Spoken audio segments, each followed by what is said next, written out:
Bawa kwartawab shalanawa. Bawa kwartawab shalanawa. Abayahawa shabasamayam. Abayahawa shabasamayam. Salaka lanawa. Kalanawa. Al-kataayanawa. Al-kataayanawa. Watawadalak al-damak. Watawadalak al-damak. Sasatap at kataayanawa. Sasatap at kataayanawa. Kalhalal hawadla abayahawa alhayam. Kalhalal hawadla abayahawa alhayam. Bahasa masyayak kihawasay. Bahasa masyayak kihawasay. Bahasam raw kakadas. Bahasam raw kakadas. Yaman. Yaman. Okay. Nandito na tayo sa chapter 79. Will be our study, the book of Jasher. Okay, basa. Ang aklat ni Jasher, Kabanata 79, verse 1 to 57. At ng mga araw na iyon, pinapastulan ni Moses ang kawan ni Reuel na Midyanita na kaniyang biyanan sa kabila ng ilang ng Zin, at ang tungkod na kinuha niya mula sa kanyang biyanan ay nasa kaniyang kamay. At nangyari, isang araw na isang batang kambing ang naligaw mula sa kawan, at hinabol ito ni Moses, at nakarating ito sa bundok ng Alahayam sa Horeb.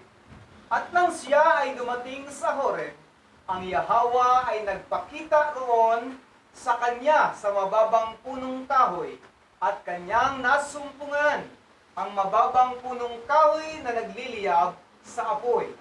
Ngunit ang apoy ay walang kapangyarihan sa mababang punong kahoy upang lamunin ito.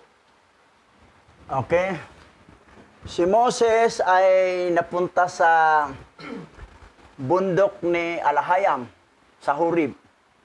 Sinundan niya ang kambing na nawala, na pinapastulan niya ang kawan ng kanyang biyanan na si Reuel.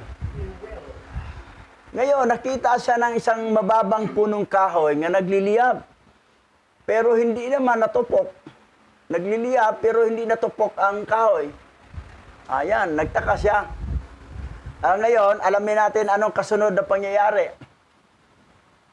At si Moses ay labis na namangha sa tanawing ito, kung bakit ang mababang punong kahoy ay hindi natupok. At siya ay lumapit upang makita ang makapangyarihang bagay na ito. At tinawag ni Yahawa si Moises mula sa apoy, at inutusan siyang bumaba sa Ehipto kay Paraon na hari ng Ehipto, upang paalisin ang mga anak ni Israel at dalhin sa Kanaan. At sinabi ni Yahawa kay Moises, "Yumaon ka, bumalik ka sa Ehipto, sapagkat patay na ang lahat ng mga taong naghahangad ng iyong buhay. At ikaw ay magsasalita kay Paraon na paalisin ng mga anak ni Israel at dalhin mo sila pabalik sa lupain ng Kanaan." At pinakita sa kanya ni Yahawa na gumawa ng mga tanda at kababalaghan sa Ehipto sa harap ng mga mata ni Paraon at ng mga mata ng kanyang mga nasasakupan, upang maniwala sila na ang Yahawa ang nagsugo sa kaniya. Ito na, may mission na si Moses na binigay kay Abba Yahawa. Balik ka sa Egypto dahil yung taong gustong patayin ka, yung matandang paraon na si Meloy, ay patay na. Ang pumalit yung anak niyang pandak na si Adikam. So, upang ang mga Israelita, ang mga anak ni Israel ay dadalhin, ilabas sa Egypto at ibabalik sa Kanaan na maging bansang Israel. So, yan ang mission. Biro mo punong kahoy nga nagliliyab, hindi masyadong mataas, mababa lang, pero hindi natutupok. Ganyan ang kapangyarihan ni Abba Yahawa, na nagliliyab pero hindi natupok ang kahoy. So, wala namang nagliliyab na nag-apoy na hindi matupok. Pero ibang klase yon kasi si Abba Yahawa nga yan na nag-apoy siya doon. Okay, tuloy tayo. At dininig ni Moses ang lahat ng iniutos sa kanya ni Yahweh. At bumalik siya sa kanyang biyanan. At sinabi sa kanya ang bagay na iyon. At sinabi ni Reuel sa kanya, yumaon kang payapa. At tumindig si Moses upang pumunta sa Ehipto. At isinama niya ang kanyang asawa at mga anak na lalaki. At siya ay nasa isang tuluyan sa daan. Nag-utos si Yahweh ng kanyang anghel upang patayin si Moses dahil sa kanyang panganay na anak, dahil hindi niya ito tinuli at nilabag ang tipan na ginawa ni Yahweh kay Abraham. Sapagkat nakinig si Moses sa mga salita ng kanyang biyanan na sinabi niya sa kanya na huwag tuliin ang kanyang panganay na anak na lalaki, kaya't hindi niya ito tinuli. Napakalaga talaga ng tipan. Oo. Biro mo may plano si Yahweh kay Moses. Pero dahil sa kasalanan ni Moses, na doon siya nakinig sa biyanan niya, na hindi niya pinatuli ang panganay niyang anak, papatayin siya. Nag-utos si Yahweh ng anghel upang patayin si Moses. Biro mo kahit may mission tayo, pero kung nakita niya may error tayo, pwede ka papatayin na lang ni Yahweh. Pauwiin na lang. Oo. So maggamit na lang siya ng iba. Dahil ikaw binigyan ng mission, hindi naman tinupad ang tungkulin mo. Biro mo, tuli lang ang kulang sa panganay niya anak. Pero hindi sinabi pati si Moses tinuli. Si Moses tuli yon. Ang binanggit dito sa Book of Jasher, yung panganay lang niyang anak si Gersom ang hindi niya tinuli dahil nakinig siya doon sa biyanan niya na huwag tuliin. Yung pangalawang anak niya, ayun lang ang tinuli. Pero yung panganay, hindi niya tinuli. Ano ang pasya ni Yahweh? Anghel, puntahan mo, patayin mo si Moses. Lahat kasi ng panganay para kay Yahweh. Tapos ginawa pa niyang supot, hindi niya pinatuli. Kasi mas nakinig pa siya kay Reuel na biyanan niya kaysa covenant ni Abraham kay Yahweh na lahat ng lahi ni Abraham ay kailangan tuli. That's why na ang bansang Pilipinas na practice dito ang tuli kasi may mga lahi talaga tayo dito ni Abraham.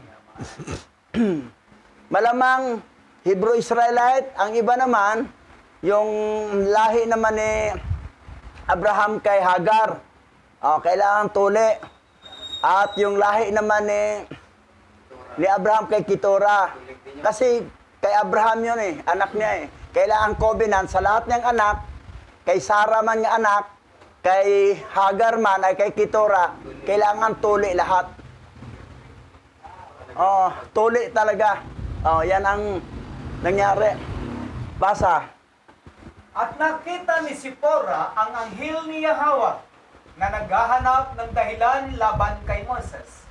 At alam niya na ang bagay nito ay dahil sa hindi nito pagtutuli sa kanyang anak na si Gersom. At nagmadali si Sipora at kinuha ang matulis na bato na naroon at tinuli niya ang kanyang anak at nailigtas ang kanyang asawa at ang kanyang anak mula sa kamay ng anghel ni Yahweh. At si Aaron na anak ni Amram na kapatid ni Moses ay nasa Ehipto na, naglalakad sa tabi ng ilog ng araw na yaon. At ang Yahweh ay nagpakita sa kanya sa dakong yaon at sinabi sa kanya, "Pumaroon ka ngayon kay Moses sa ilang." At siya yumaon at sinalubong siya sa bundok ng Alahayam at hinalikan niya siya. At itiningin niya Aaron ang kanyang mga mata at nakita si Sipora na asawa ni Moses at ang kanyang mga anak.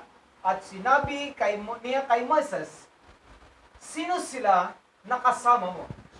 Okay, dito muna tayo sa pagtuli ni Sipora sa kanyang anak. Hindi rin si Pura, no? Kilala Ah. ni Hawa, no? Ito si Sipora, matalino to. Alam niya na kaya lang ipapatay si Moses ni Yahweh, inutusan yung anghel dahil yung hindi nga pagtuli. So, naghanap siya ng batong matulis. Ang sakit pa naman yung bato.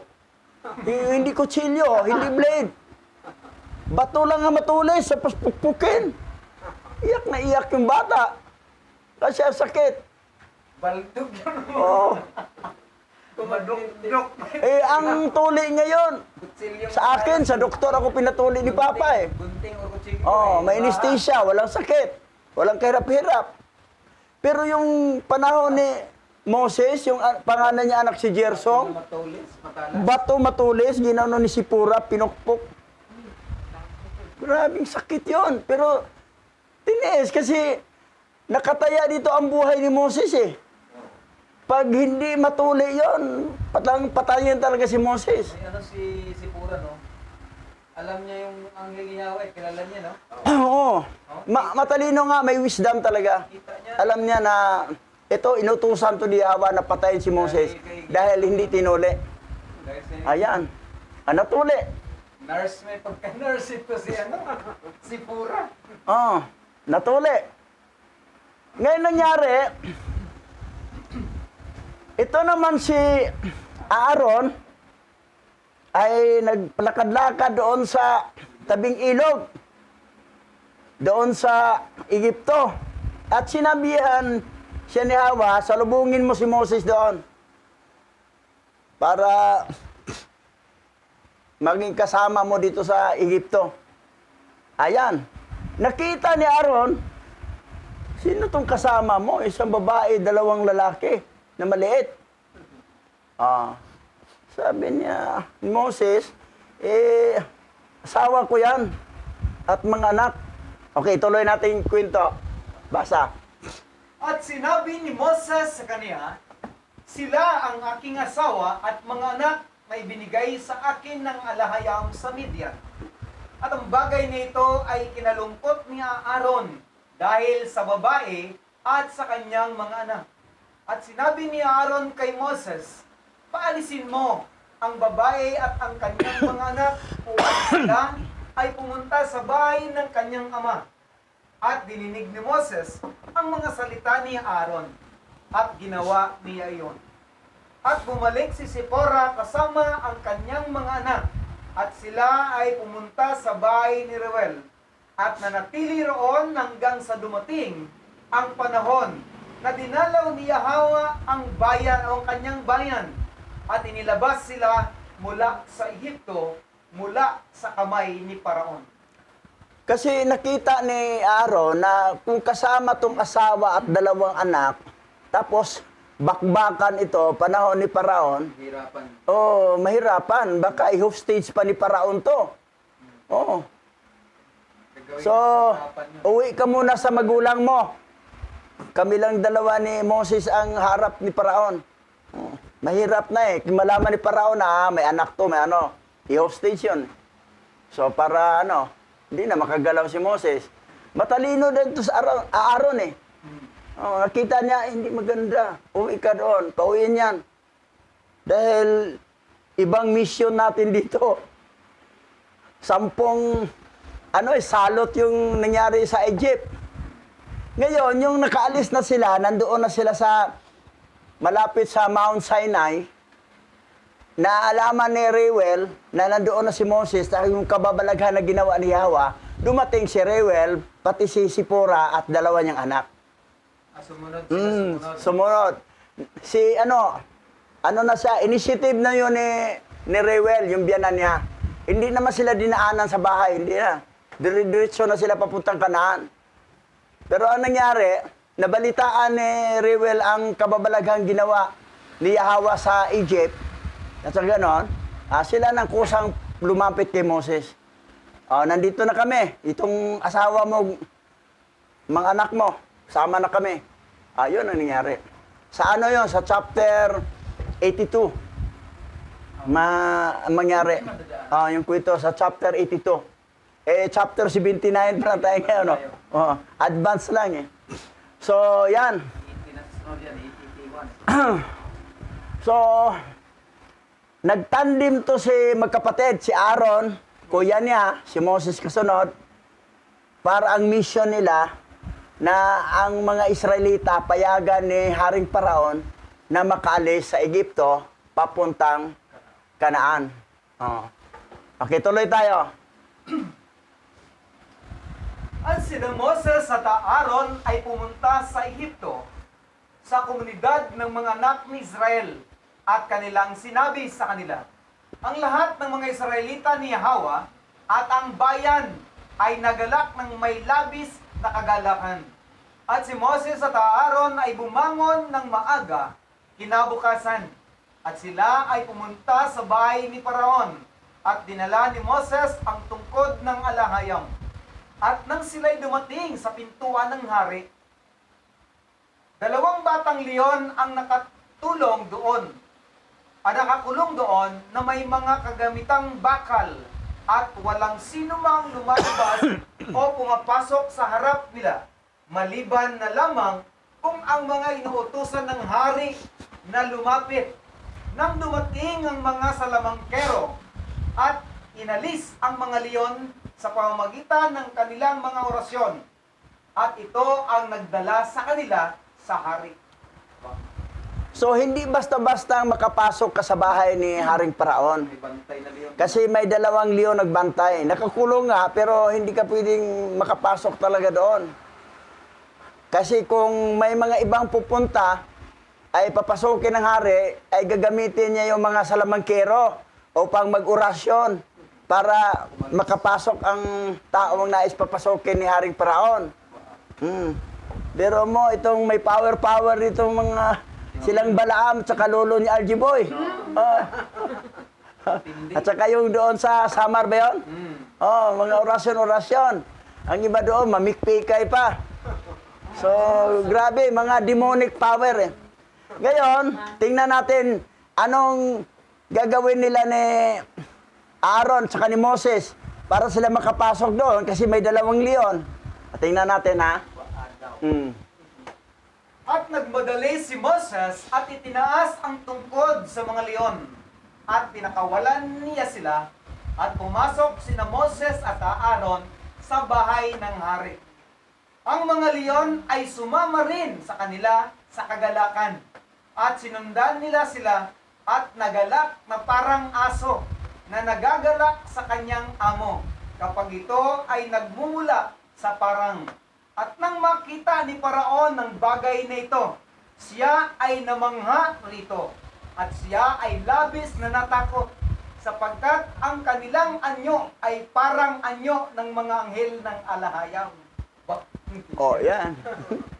Ang anyo ni Moses at saka ni Aaron, parang anyo ng anghel ni Alhayam.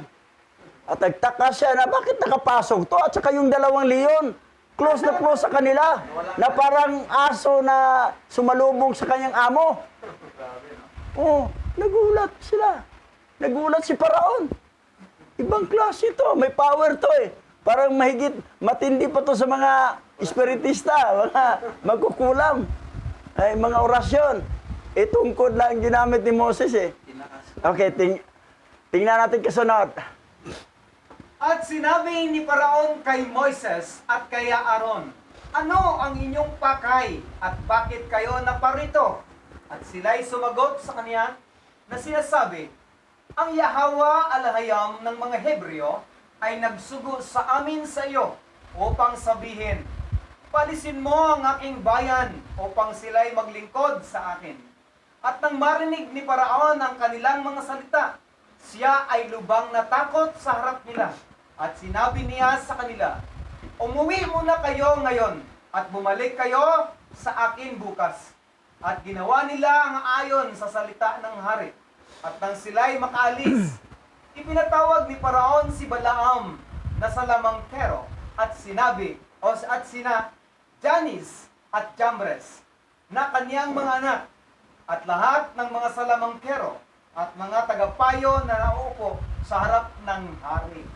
Ayan, nagtaka kasi ang hari na bakit pinatawag niya sa mangkiro, mga anak niya at mga tagapayo, na anong gagawin natin dito? Bakit itong dalawang si Moses at si Aaron, mukhang anghel ang tsura, tapos napaamo pa niya ang dalawang leon, na parang aso nga sumusunod sa kanilang amo. So, eto yon, meeting sila. Sangguni mo na. Basa. At sinaysay ng hari sa kanila ang lahat ng mga salitang sinabi sa kanya ni Moses at ng kanyang kapatid na si Aaron. At sinabi ng mga salamangkero sa hari, ngunit paano napunta sa iyo ang mga lalaki? Dahil sa mga leon na nakakulong sa pintuang daan. Sinabi ng hari, sapagkat itinaas nila ang kanilang tungkod laban sa mga leon at pinakawalan sila at lumapit sa akin. At ang mga leon ay nagalak din sa kanila na parang aso na nagagala na sasalubong o salubungin ang kanyang amo. At si Balaam na anak ni Beor na salamangkero ay sumagot sa hari na nagsasabi, ang mga ito ay walang iba kundi ang mga salamangkero na katulad namin. Baka pinagbintang Sabi ni Balaam, mga salamangkiro din pala yan, katulad sa amin. Kasi bakit nila napaamo ang dalawang leon? Yan lang alam ni Balaam, na salamangkiro din pala itong dalawa, si Moses na si Aaron.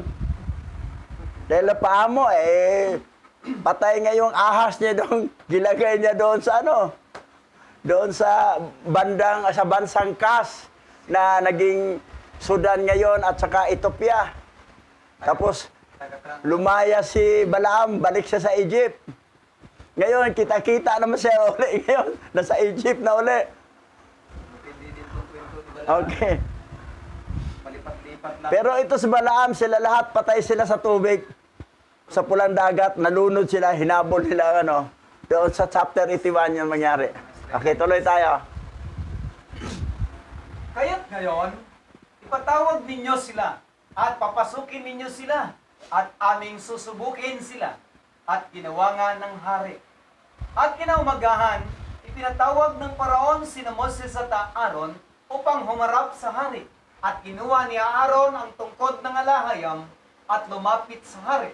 At nagsalita sa kanya na sinasabi, ganito ang sabi ni Yahweh alahayam ng mga Hebreo, palisin ninyo ang aking bayan pabalik sa Kanaan upang sila'y maglingkod sa akin. At sinabi ng hari sa kanila, ngunit sino ang maniniwala sa iyo na kayo'y mga sugo ng alahayam at na kayo'y lumapit sa akin sa pamamagitan ng kanyang utos? Grabe. Oo, yan. Tigas talaga, no? Ito kasi si matalino kasi ito si Adikam. Itong unano nito, matalino at saka matuso. Sino sa inyo? Nag-utos sa inyo. Yan, sinabi naman na yung alahayam ng mga Hebreo ay gusto niyang power. Magsusubukan ito ngayon sa mga salamangkiro ni ng hari. Nito silang Balaam. Okay, tuloy tayo. Ngayon nga'y magbigay kayo ng isang kababalaghan o tanda sa bagay na ito.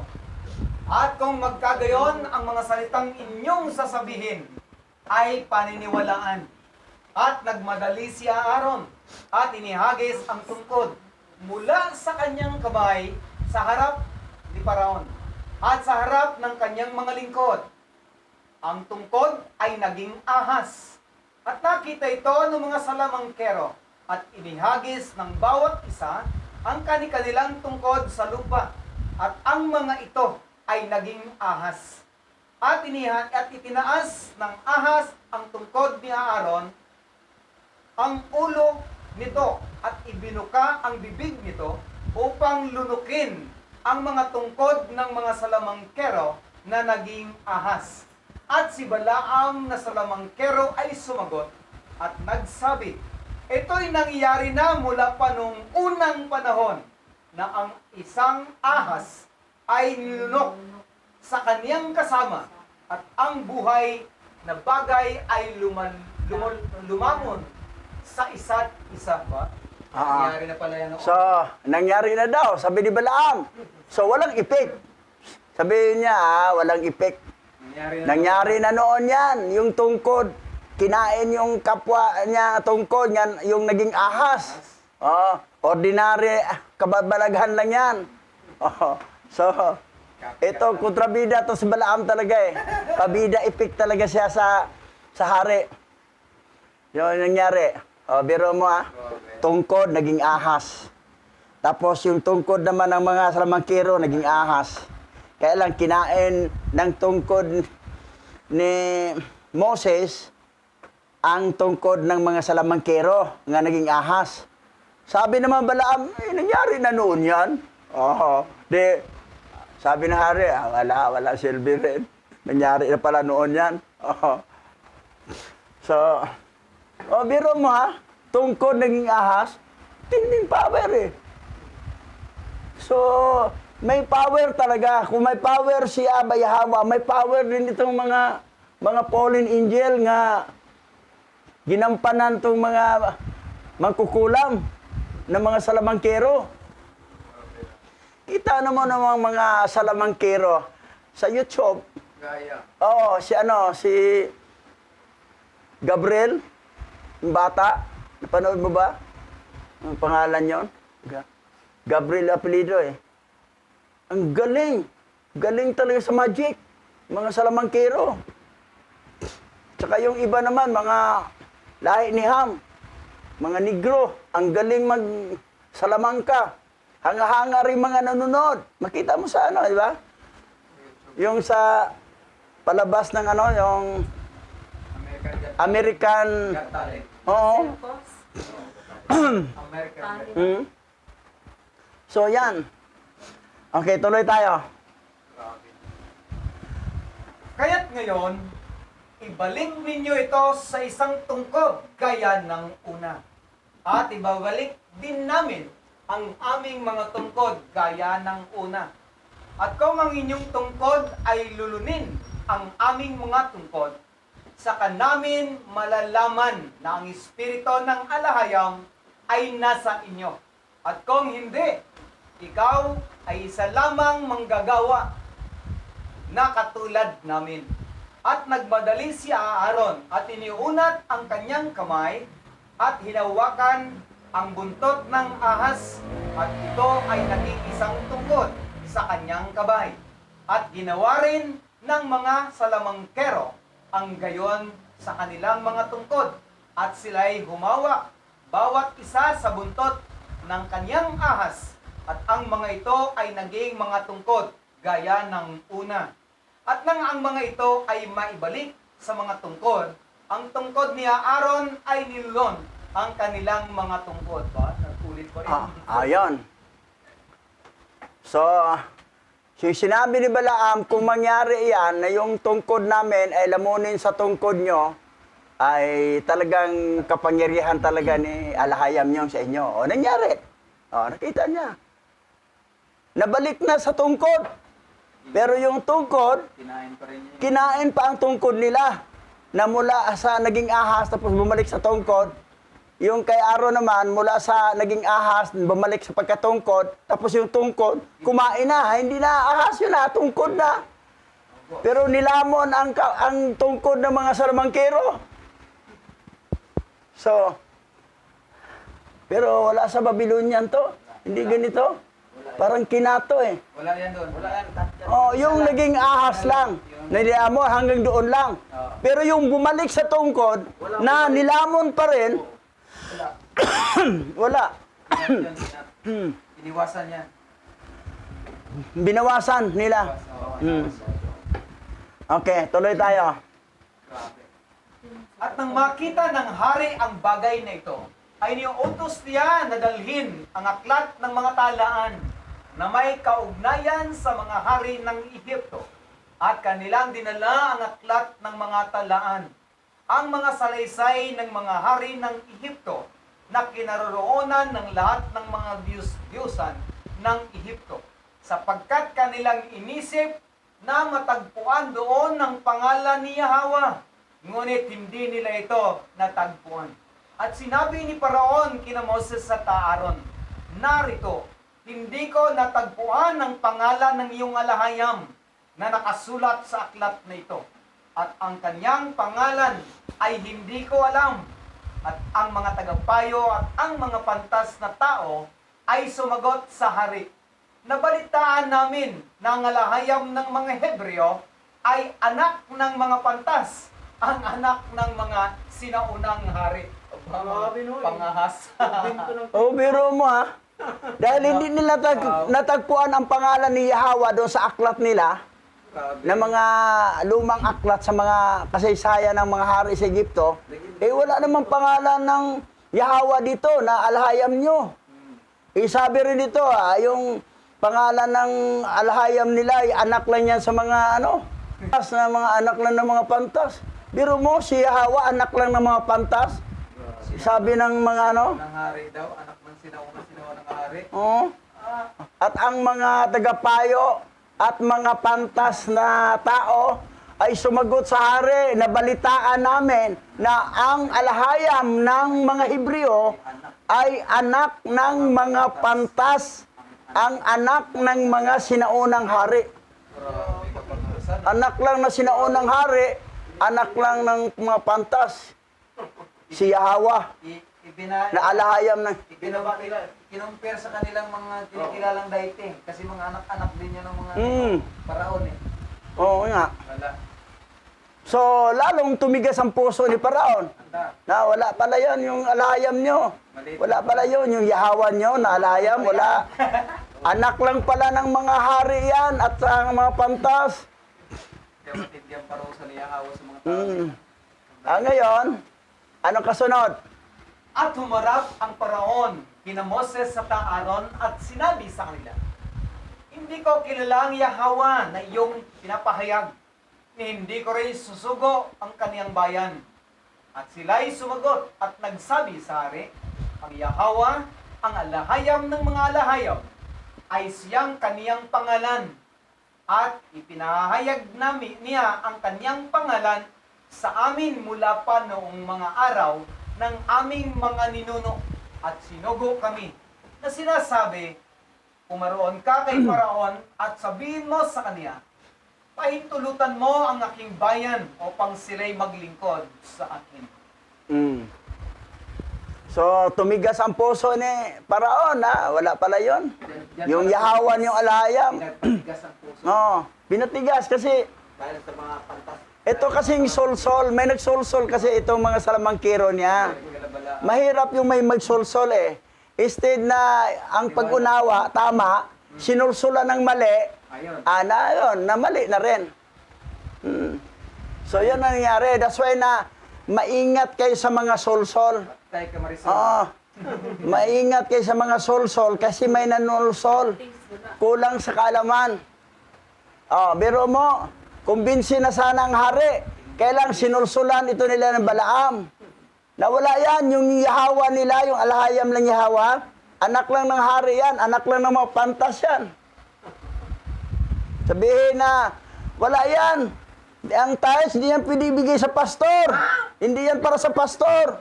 Sa Levita lang yan. Bakit? Si Melchizedek. Si Melchizedek ay hindi Levita. Pero binigyan ni Abraham ng ikapo. Nakinig kayo sa solsol, ayan. Sumunod din kayo sa mali. Patay. Si Bernabe, si Pablo, tumanggap sila. Silas. Ng ikapulo, Marami mga ng kaloob. bagong misyonary. Hindi naman sila Levita. Si Pablo ba Levita? Tribe o Benjamin siya. Benjamin. Tribes. So kung madala kayo sa solsol na mali, mali-mali na talaga kayo. Ang problema, dito si Moses, nga nagkamali, mabuti lang, nailigtas siya kay Sipora. Dahil papatayin sana siya ni Yahweh, inutusan anghel, patayin. Kasi mali-mali si Moses eh. Hindi niya pinatuli yung panganay niyang anak. That's why, maingat kayo sumunod ng mali, kasi ang consequence niyan, Hindi na ako magsabi bahala na si Aba Yahawa. Bahala na si Aba Yahawa sa inyong mga sotel, pasaway, tuibagbag na hindi marunong makinig sa tama. Doon patuloy nakinig sa mga maling aral, maling turo. Yan. O tama na, bubugsarado ko na kayo. Okay, tuloy. Ngayon nga'y payagan mo kami upang kami ay maglakbay ng 3 araw sa ilang. At doon kami sumamba sa Kanya at makapaghain sa Kanya ng handog na susunugin sapagkat mula noong mga araw na ang mga anak ni Israel sa Ehipto ay hindi na nakapaghandog na susunuging handog na harina o hain. At kung hindi mo kami payagan, ang galit ni Yahawa ay mag-aalab laban sa iyo at kaniyang sasaktan ang Ehipto ng salot o ng tabak. At sinabi ni Paraon sa kanila, sabihin ninyo ngayon sa akin ang kanyang kapangyarihan at ang kanyang kapangyarihan. At sinabi nila sa kanya, nilikha niya ang mga langit at ang lupa, ang mga dagat at lahat ng nilang mga isda. Hinubog niya ang liwanag, nilikha ang kadiliman, nagpaulan sa lupa at nagdilig nito, at pinatubo ang mga damo at damo. Nilikha niya ang tao at hayop, at ang mga hayop sa kagubatan, ang mga ibon sa himpapawid, at ang mga isda sa dagat. At sa pamamagitan ng kanyang bibig, sila ay nabubuhay at namamatay. Yan. Binanggit ngayon ni Aaron, ni Moses, ang patungkol sa kapangyarihan ni Yahawa mula sa creation hanggang sunod-sunod. Pero si Paraon, matigas pa rin ang puso. Okay. Tingnan natin, ha? Tunay ngang nilikha ka niya sa sinapupunan ng iyong ina. At inilagay sa iyo ang hininga ng buhay. At pinalaki ka at inilagay ka sa maharlikang trono ng Ehipto.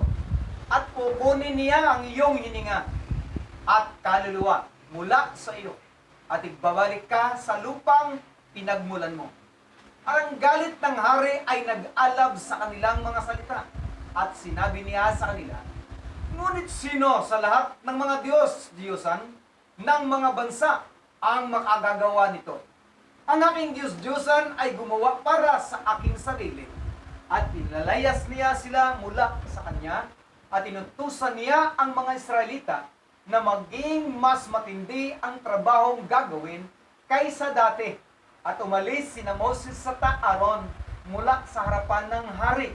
At nakita nila ang mga anak ni Israel sa masamang kalagayan dahil pinabigat ng mga tagapagpatatapatag ang kanilang mga gawain.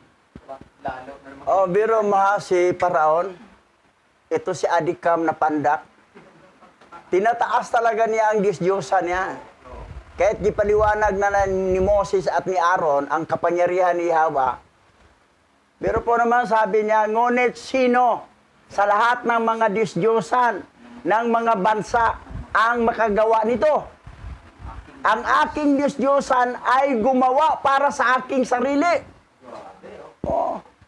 Talagang panindigan niya ang Diyos-Diyosan niya na gumawa para sa kanyang sarili. Hindi si Yahawa. At ang masakla pa, itong mga anak na Israel, itong mga Israelita, pinagdagan pa ng mga trabaho, pinahirapan pa sa trabaho. Biro mo, nakita nila ang mga anak ni Israel sa masamang kalagayan dahil pinabigat ng mga tagapagpaatag ang kanilang mga gawain, yung mga kapatas. Yung kapatas o Malidman. leadman Forman. Sip-sip ay malidman. o foreman. Mapurman din. Yung foreman na kasi pag itagalog yan, 4 na tao. Foreman. Mahirap na tao Mahirap yan. na tao yan, Purman, mahirap na Por. tao. Oo, mahirap na tao. Mahirap na tao. Foreman, mahirap na tao. O pag inumber mo siya, apat. Kaluluon. Apat na tao o mahirap na tao. Kaluluon. Yan, tagapag-atag. Mahirap talaga, pinahirapan ng mga Israelita. Anit yan. Dahil hindi naniniwala si Paraon ni Yahweh. Kasi wala naman dito sa aklat namin eh. Wala namang Yahweh dito. Ganyan din ang mga kuwan ngayon. Babylonian. Sino yung Yahweh niyo? Wala man dito yan. Oh. Dito si Lord, si God, si Diyos, si Yahweh. Si Lord. Tama, para pala sila si Paraon. Sabi niya, wala namang Yahweh dito eh. Ang nandito, Yahweh, Jehovah. Jehovah, Lord, God. God, Panginoon, Lord. Diyos. Babylonian niya. Yan ang paniwala ni Paraon eh.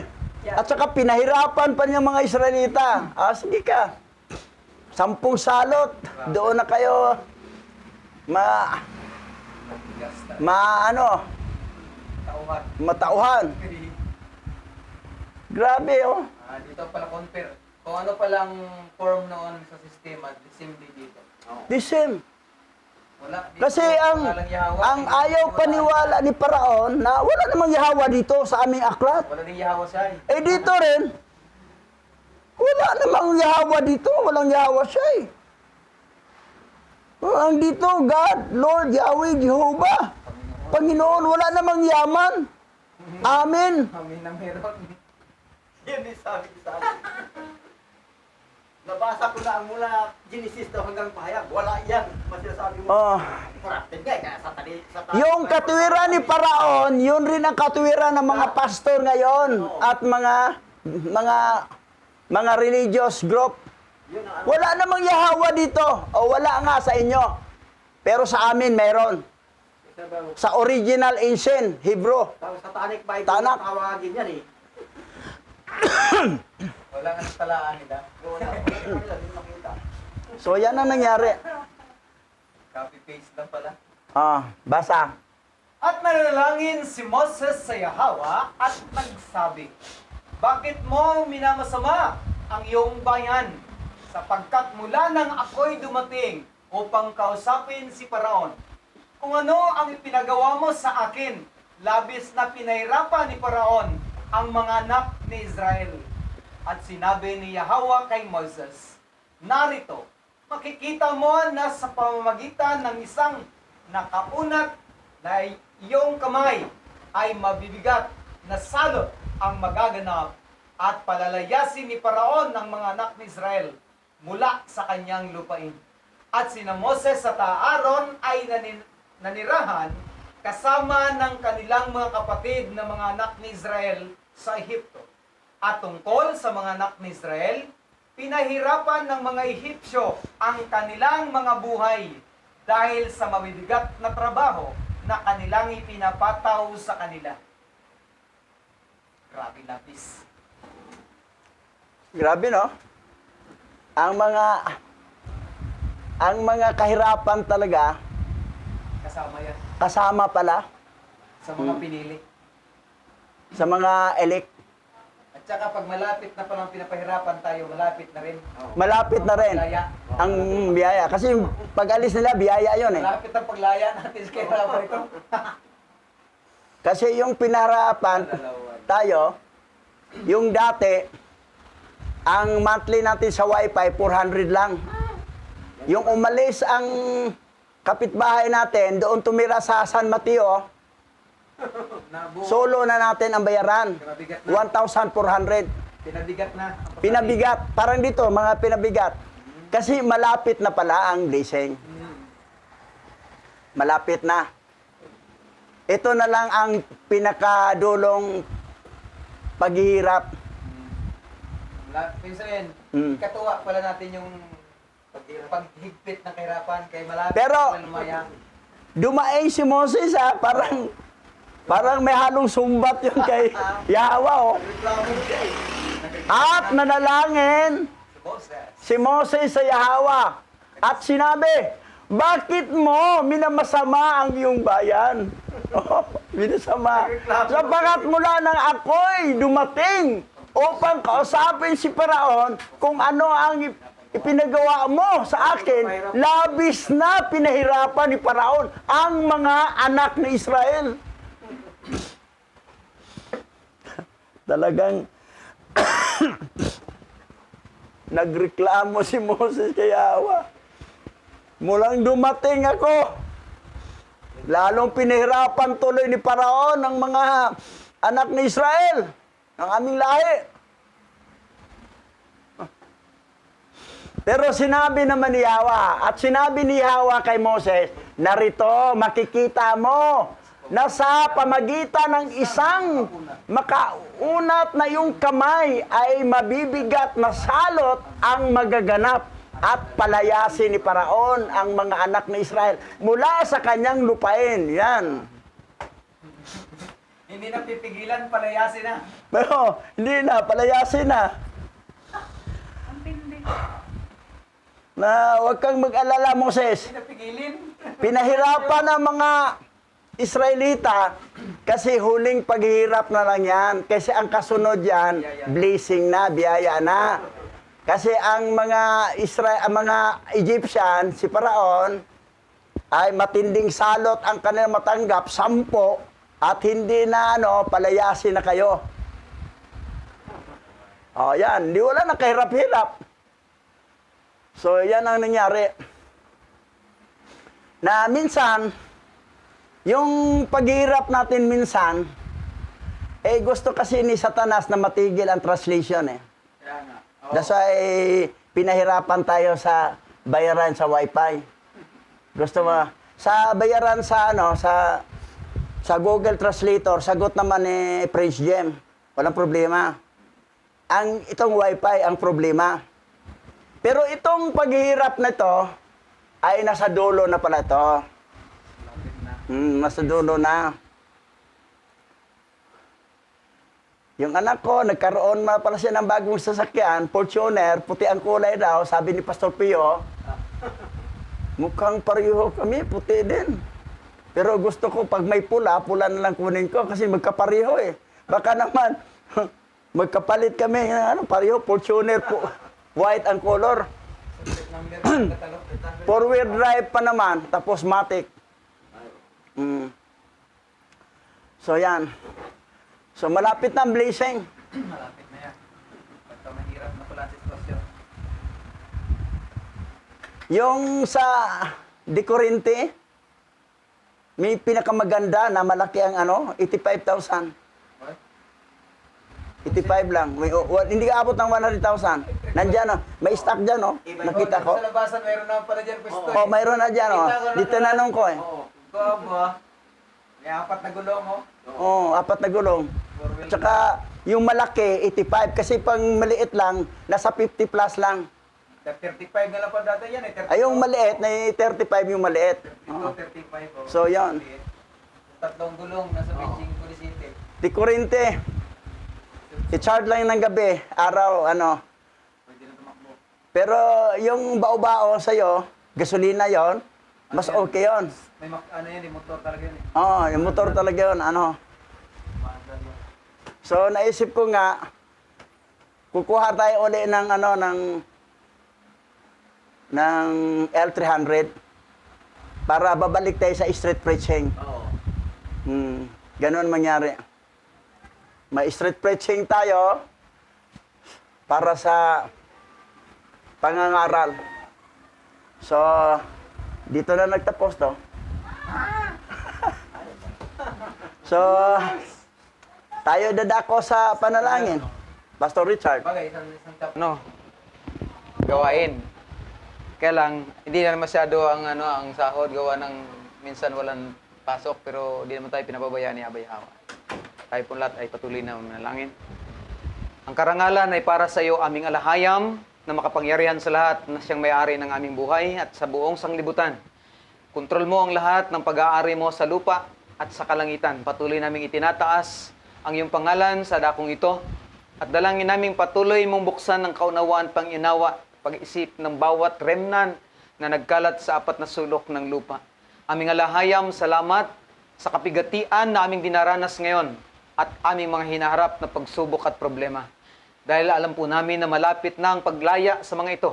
at sa pagbibigay mo ng aming mga pangangailangan upang lubos na magkaroon ng kaganapan ang translation at matustusan ng pangangailangan ito.